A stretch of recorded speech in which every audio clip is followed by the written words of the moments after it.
Believe it or not, your church email newsletter is one of the most important tools at your disposal if you want to see more people get connected to your church. And in this episode, we're going to talk about some of the biggest mistakes that I see churches make when it comes to their newsletters. Let's do this. Well, hey guys, I'm Thomas. And I'm Ian. And today we're talking about why your church newsletter isn't reaching anyone.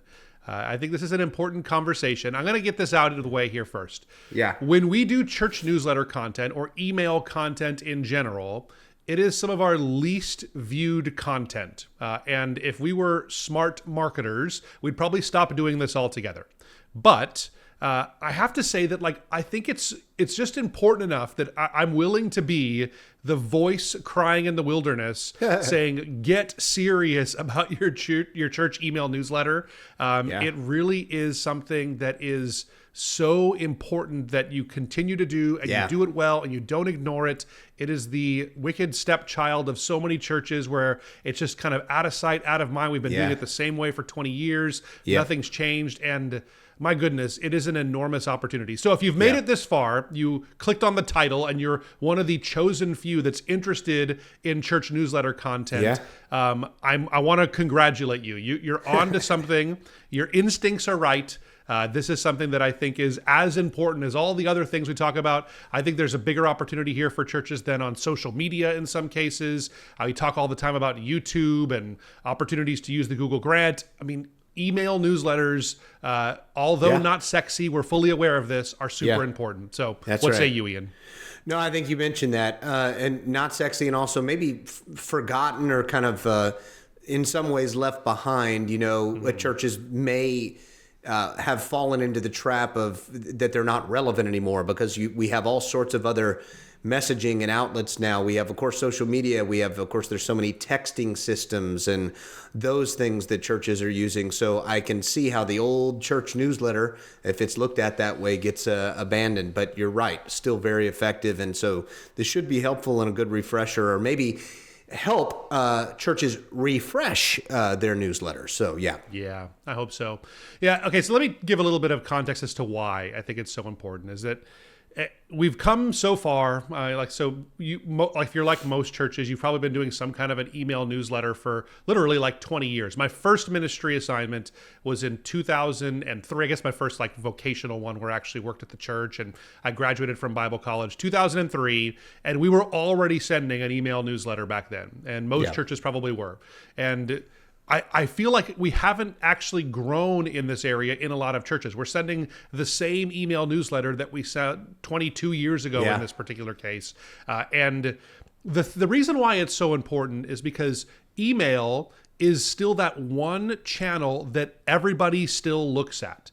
I know sometimes we want to dismiss it and say I don't really read my emails or something. And I guess that I think about my kids. They're not really into getting emails. It's not as fun, right? People don't open up their email and say, what cool things am I going to find in here today? Right. It's usually kind of something we have to look at because we get our receipts in there, and when we get important messages from school or from our workplace. And so it remains something we have to look at. And so when it comes to getting information out there and getting attention from people, which is really a big part of the battle when it comes to church marketing, the email newsletter is still king in a lot of ways. In fact, I would say that as sexy as things like Instagram or TikTok and that kind of stuff are, you will always get more eyes on your content through an email newsletter than you will unless it's one of those edge cases where you go viral with something. Right. The vast majority of your posts on those other channels are going to get way fewer views than your typical email newsletter is going to. So that's why it remains something so important. It's also something that you own. It's not something that can be taken away from you. If you have an email letter, a list of people you send an email to, that's something that you have kind of an ownership over, and you dictate over it. Who gets it. Not people that invested in Facebook and getting their audience big on there. Well, now you have to pay every time you want to reach those people. So it really is, bar none, still one of the most important communication methods for churches. And so that's why we spend time talking about it at least a couple of times a year, because I think it's really something that's valuable. So absolutely. For sure. Totally agree. Good explanation, Thomas, just as to why. it's still effective and being utilized. So, yeah, so we have 8 reasons why no one is reading your church's newsletter. So, want to dive into the first of the 8? Yeah, sure. Yeah. Good. The first one is you're sending the wrong content. Right. That's something that I see a lot of churches making this mistake, is that we treat our email newsletter kind of like a to-do list for people. Yeah. So it's something that you send out, just like a list of all the different, what's happening at church this week kind of a list. So you're going to list everything from, we're having youth group this night, and then the mental health support group that's meeting on Tuesdays, and you're going to not want to miss divorce care that's happening on Fridays. And it's just kind of like this, like a calendar update is what it is. Yeah. And what happens with that, like, that's valuable like once or twice. But if you go to a church for 10 years and you get a weekly newsletter every single week, you're going to so quickly start to just dismiss that content because you've seen it 1,000 times. And generally speaking, it's the same thing. There's nothing that stands out to you. There's nothing of interest that's in it. And so typically people are going to ignore it. I promise you that as much as we want our church members to be doing this, they're not waiting for your email newsletter on Wednesday morning when it goes out and saying, oh, what's happening this week? Let me get my calendar and kind of compare it with the church calendar and get everything on there, right? That happens 0% of the time. It's kind of the way we envision it, but that's not it. So what you should be doing instead is really making sure that the things, like, you're sending the right content. It means that you would send something that has a very broad reach. It's something that's valuable to just about every person that's in your church, or at least half of them is kind of my rule. So, so for instance, like in a week or two here at my church, we're doing a big baby dedication.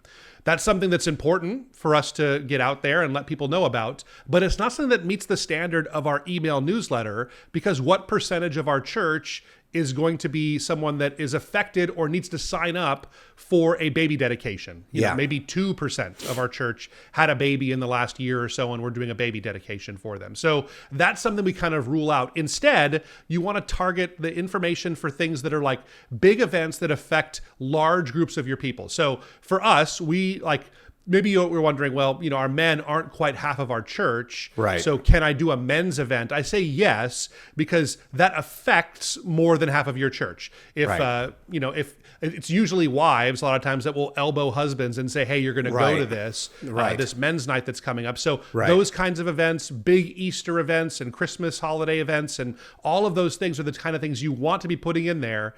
And that's what we've seen to get the best results. Yeah, no, that's true. Yeah, relevant content. It reminded me too just of some of the churches that have been doing it the same way for so many years. They're, just putting basically, it's like a church bulletin, just in there, like to-dos and events, and that's it. So, no, well said, Thomas. Second one is, it's too long.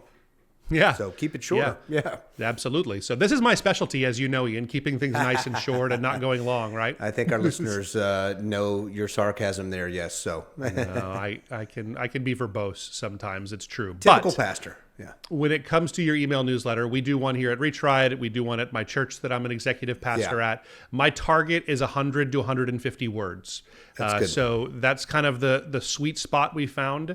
The reality is people are not going to read entire blog posts on your email newsletter. So usually you'll want something they can digest in about 60 seconds or so, which is 100 to 150 words. That's poignant. It's written in a way that's very to the point. Internet writing, one kind of tip is that you want almost like one sentence per line. Every time you have a new sentence, have a line break. It's just easier to digest, easier to read, and making sure you're asking questions and kind of just really engaging writing is what you're going after. Drop the longer format. The trick for this is, though, a lot of times you'll want to promote something that is longer in form. So we're doing this less and less. So fewer of us are doing blog posts. But it still can be something valuable occasionally for churches. But let's say you have a big event, like you have a big Christmas event coming up. Rather than talking about all the details and who you should be inviting and what we're going to be talking about and why our theme is what it is this year and getting into all the details, your best bet is to have a short, engaging bit of text on the email that drives them to click at the bottom and go to your website and read all of the details there if they want to get more. There's a few reasons for this. One of the most important ones is that email providers, they determine the value of your email and whether or not you wind up in spam or promotions or some of those other tabs based on how many people open your emails and how many people click on links in your emails. So if we can get people to not just read it, but actually click off and go to our site, that's a big signal to Gmail or Yahoo that says, this is a good email. Like this is something that people care about. So let's show this email to more people. And anytime these guys email in the future, let's make sure that it goes into people's inboxes and not into their spam or their promotions folder. So for all those reasons, keeping it short and linking off onto your site is a better idea.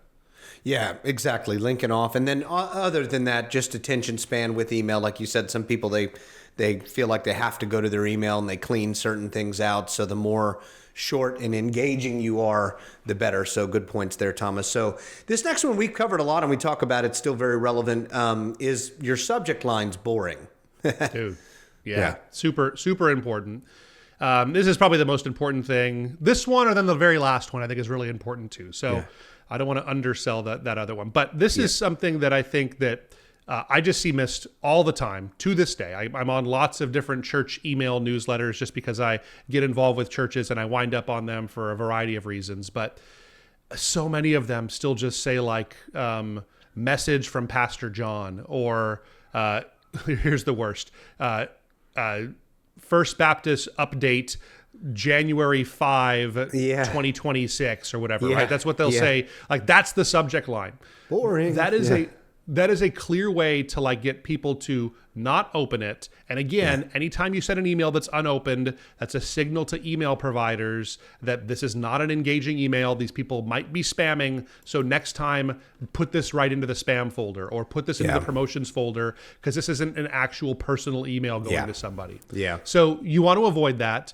The way to do that is to have engaging subject lines. I really recommend at this point, I'll just say this, AI is better at writing subject lines than I am now. So I would recommend that every time you are going to send out your church email newsletter, you write out your content, maybe use AI to help you draft it or come up with some ways to frame it, but get your content ready to go. Then put a prompt into ChatGPT or Claude or whatever you use for AI and say, you are a world-class email marketer. You were just given this text to send as the body of an email. Now write the perfect subject line that will have the highest open rates for my audience, which is members of this church, whatever your church name is. It's going to come up with something almost certainly better than you would. And even if it doesn't, it gets you pretty close. It'll get you 90% of the way there. Something you might tweak a little word, something like that. But I would recommend, I do this every time I ever send an email, is I spend lots of time on AI brainstorming. I'm usually have an idea of where I want to go. And I would say often I don't go with its exact recommendation, but it gives me the juice and what I need to choose the right thing for my audience, just knowing what I know now. So I think this is something that's an easy thing to fix. It actually will save you time rather than sitting and brainstorming this whole time. Use AI, do it, spend the extra 2 minutes to get that done, and you're going to get higher open rates, and therefore more people are going to get engaged with your church, more people hear the gospel. It's just a total win. So it's helped our emails here at REACHRIGHT when we send them out to clients or potential new churches to partner with. I know it's helped me big time, and some of the running my emails through it, I'm like, wow, I didn't think of that. So good. Same thing for your newsletter. So this next one you would think would be a no-brainer, but we still see some really ugly newsletters as far as being ugly over mobile. So you're not mobile friendly with your newsletter. That's something you got to fix right away. Yeah, absolutely. I mean, so most email is now being read on a mobile device initially, at least. So I look at my email on my phone all the time, but then I'll usually do most of my responding on my computer, unless it's like a short, couple of words or something. But if I have to write, a few sentences or something, I'll probably get onto my computer. So it is really important that you get this right from a mobile perspective. I think the big mistakes I see churches making is using fonts that are too large because they've designed the email on a computer and they looked at it on there, but when you actually get on a mobile device, it's 2 words per line and really hard to read. I would also say this too, is that I think people put a lot of attention into the design of their church email newsletter, and I don't think it really matters that much. I think I would very much encourage every church to spend 10 times as much time on the content as you do on the design of an email newsletter that you do. So you think about it too, like we've done so much testing on this for REACHRIGHT. When we send out our email newsletter, we do our very best to make it feel like it's an actual message, like an email that I personally typed out to you. Like, so there's not any extra design. Sometimes I'll have a little GIF or something in there to kind of illustrate a point. I think my signature has our REACHRIGHT logo on it. Same thing for my church. We'll have our church logo on it. But I really, I would dissuade you from doing boxes and all kinds of frames and different patterns and that kind of stuff on there, because that is a signal that it's a promotional email and not something that's a personal email that's being sent from an actual individual person. Just like when you write an email to a friend, you're not concerned with the designs of it and, are using the right colors and branding and stuff on your personal email. It's just plain. It's plain text, and let the content of what you're trying to say speak for itself. So that's some of my big advice, is that for mobile friendliness, I just strongly encourage you to drop a lot of your design and just make it super simple and focus on your content instead. That's good, because a lot of people, when they think mobile, they just mean like the layout, how it looks on a phone. But that's a good tweak. So the fifth one here, as far as why no one's checking out your newsletter, is you never change it up. It's the same boring thing. Makes me think of what I was saying with just the bulletin, and here's what we have coming up. Like you said, January. Yeah, I think this is it. I think it's something that I see so much that it's just, even though it's different events in there, it's really the same thing every single time. And so, it's hard to do because we like to have just kind of this rhythm, especially in churches. We have our liturgy on Sundays and, we don't go into church, and sometimes we'll preach first and then do the worship. And then sometimes we'll do announcements and then worship and then sermon. We keep it all the same, right? And so we want to kind of do that when it comes to email. And there is some health to that.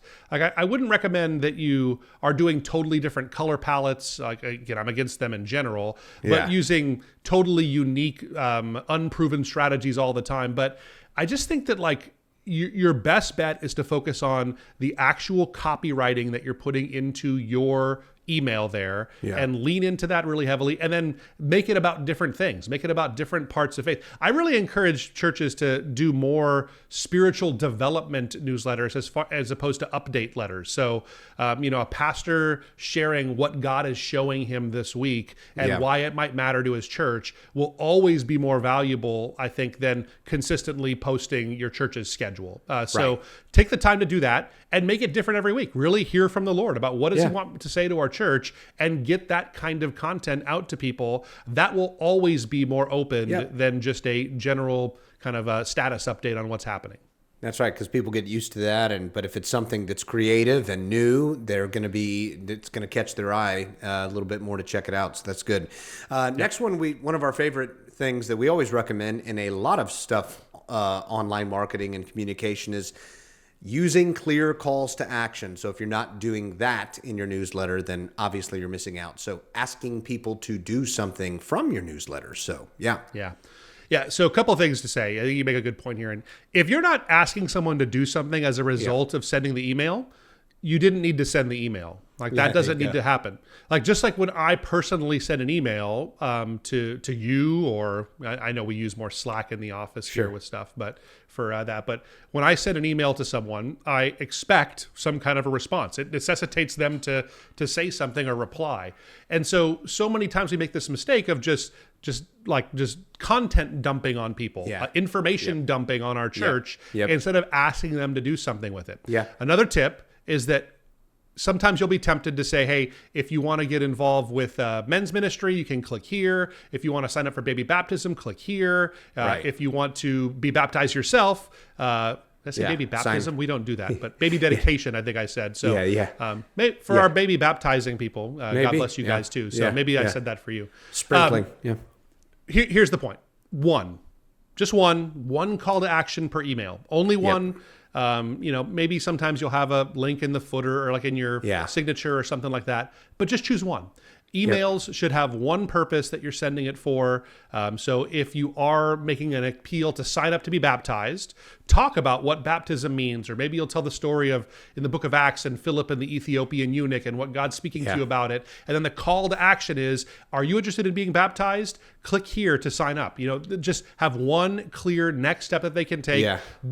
I see this so much in church announcements and things too, where only have one way to do it and you're better off also. So don't say, hey, if you want to get baptized, stop by our info booth after service this Sunday, or you can click on the link below and register, or you can send an email to Pastor Ed and let him know any questions you might have. No, just one. Choose one and you'll always get better results. I don't really even care which one it is. Usually if it's an email, it should be something you can do online. But generally speaking, you're best off having just one step you want someone to take as a result of sending the email, and make it clear and give them one option. Yeah, a lot of options equals more work, and people get frustrated. They're already in a rush when they're checking your email newsletter out.